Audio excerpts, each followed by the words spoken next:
listen carefully, to intervene in time in such a way that he can bring time forward and backward and present Sulaiman alive and walking and talking again. And strange language now in the Quran as we come to Dabatul-Ard, or the creature of the earth. The Quran spoke in language which seems to have been misunderstood. And when you look in the books of tafsir, the commentaries of the Quran, the classical ones up to the most modern, they say that when Sulaiman alayhi salam died, no one knew he was dead. He died while sitting on his throne, holding on to his staff, and no one knew he was dead. And he remained like this for a long time, until some termites, they came and they started to bite at the bottom of the staff. I don't know how many years it took. I can't help laughing now. I don't know how many years it took. And then the staff lost its balance. And then the body collapsed. And in the Caribbean, when we tell stories to our children, we end the story by saying, click, crack, the wire bends. And that's the way the story ends. Click, crack, the wire bends. And that's the way the story ends. That's how you tell stories to children. And that's what I have to say for this. Yes. So all of this time while he was dead, no one knew he was dead. Nobody brought food for him. He stopped eating food. So why is he not eating?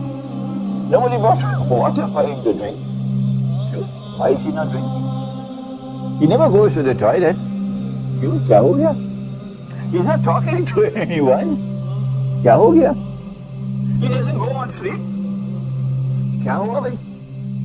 It seems as though the commentators of the Quran want us to believe that everybody went to sleep. And no one could observe. He mar gaya. This is the pathetic stuff that you find in the commentaries of the Quran. Check it out yourself. Me, I laugh when I read it. But you might choose to respond differently. Well then, if this is not what actually happened, this that is fit for a storybook, what it is that happened? The Quran tells us that Allah had ordered the shayateen of the jinn to work for Sulaiman alayhi salam in his wisdom. And I don't have to seek to penetrate that to explain to you why. Some of them are in chains, mukarranina fil asfar. And Sulaiman orders and they must obey. And we are told of all the things they were doing for him. Like building utensils, manufacturing utensils for the temple. And when Sulaiman died, alayhi salam, all of us knew he was dead. And we made the Salatul Janazah, of course, in accordance with our Sharia, and we buried him.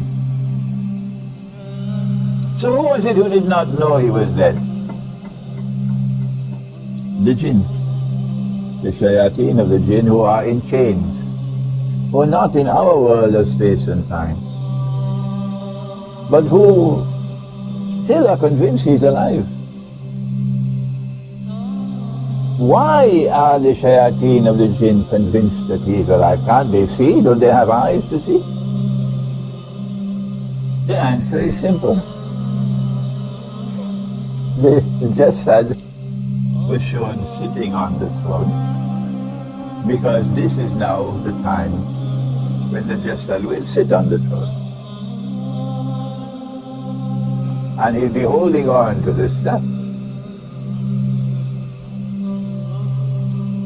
And so long as the minsa, the staff is a sa'a with sword.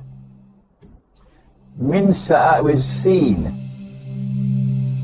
So minsa and sword cannot be the same. Asa.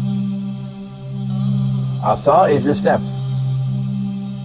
Minsa is something connected with the staff. Only when the minsa of the staff is consumed by Dabatul-Ard, only then will the jinn realize we've been taken for a ride, we've been deceived.